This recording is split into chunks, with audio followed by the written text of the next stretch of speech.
इसलिए कहा हमेशा योग्य व्यक्ति को पदभार दे।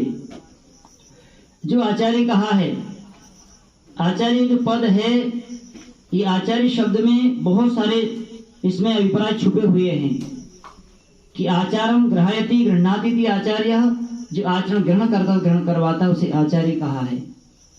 और यहाँ तक कहा है कि जो बुद्धि को, बालक की बुद्धि को चुन कर अपने शब्दों को डाल देता है, अपने वेद शास्त्रों को, शिक्षा को डाल देता है, वह आचार्य कहा है। आप देखो अब आचार्य क्या हो रहे हैं, तो लेक्चर देकर चले आते हैं, बच्चे की बुद्धि आए नहीं आए, पढ़े ना पढ़े, उसे कोई मतलब नहीं है।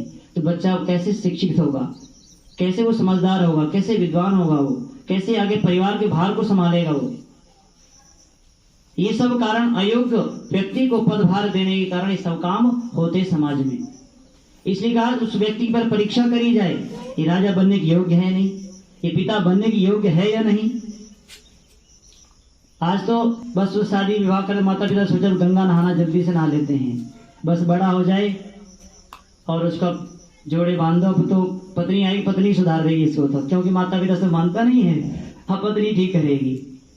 अधिकतर मानसिकता ही बन गई लोगों की। कैसे सुधारेंगे, आपने नहीं सुधार पाए, जिसने जन्म दिया, जिस बालक को अच्छी शिक्षा नहीं दे पाए, आपने अच्छे मार्ग पर नहीं चला पाए, वो पत्नी क्या करेगी उसका। तो इसलिए कहा कि उसको अच्छी शिक्षा दे, उस बालक को ऐसे प्रारंभ से ही पूरे संस्कार करते कराते हुए उस बालक को शिक्षित करे। जब वो पढ़ लिख कर योग्य बन जाता था, तब आचार्य उसको समावर्तन संस्कार के लिए प्रेरणा करते थे, क्योंकि हर व्यक्ति ब्रह्मचारी नहीं बन सकता, ब्रह्मचारी नहीं रह सकता, जीवन भर साधु नहीं बन सकता।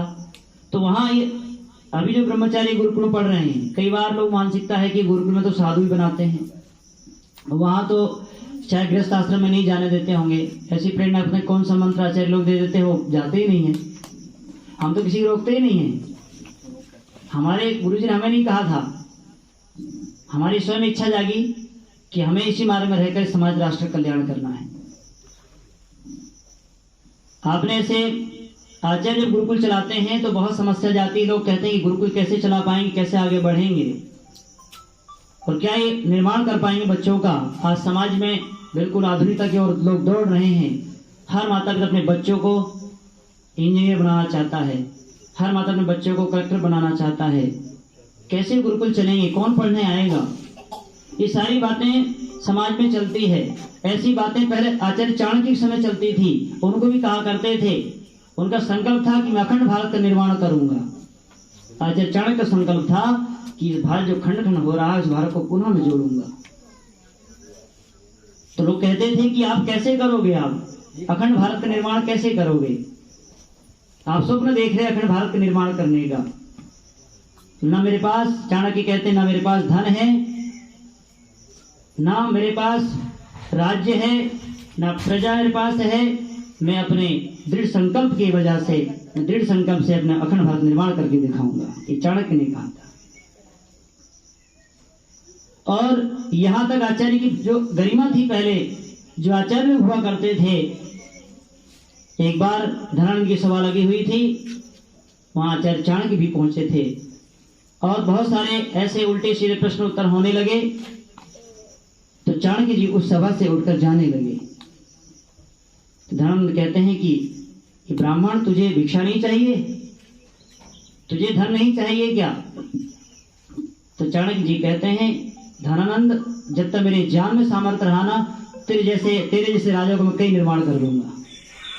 ये धनानंद उत्तर दे दिया था। तो धनानंद कहता है कि एक सामान्य सा ब्राह्मण और इतना घमंड अहंकार। तो चाणक्य जी फिर कहते हैं कि धनानंद, आचार्य जो है समान नहीं होता, आचार्य की गोद में ही निर्माण प्रलय दोनों खिलते हैं। आचार्य ही व्यक्ति का निर्माण करता है और आचार्य ही राजा बनाता है।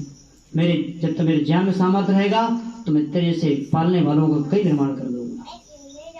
यहाँ तक ऐसे घटनाएं, चंद्रगुप्त को लेने गए, वो माँ के पास गए चंद्रगुप्त को लेने कि मैं इस बालक को दे दो, मुझे इस बालक को मैं देश राष्ट्र समाज के लिए सहयोगी बनाऊंगा और ये बालक इस अखंड भारत का निर्माण करेगा।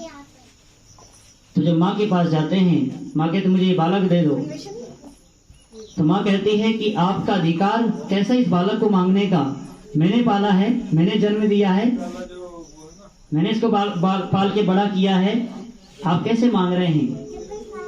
तो चाणक्य जी कहते हैं कि आपने अपने बालक का शरीर का निर्माण 9 महीने तक गर्भ में रखकर किया है, और मैं इसका निर्माण 10-12 वर्ष में अपने गर्भ में रखकर बुद्धि का निर्माण करूंगा। और यहाँ तक नहीं, आपने स्वप्न को जन्म दिया है, मैं उसको साकार करके दिखाऊंगा। आपने संभव को जन्म दिया, मैं संभावना करके बना कर दिखाऊंगा। और यहाँ तक कहा कि आप माता हो, आप पुत्र के लिए सोचती हो, मैं आचार्य हूँ, मैं राष्ट्र के बारे में सोचता हूँ। ऐसे अनेकों आचार्यों ने ऐसे निर्माण किया है, तब ये समाज राष्ट्र हमारा आज शिक्षा, गुरुकुल शिक्षा बची हुई है।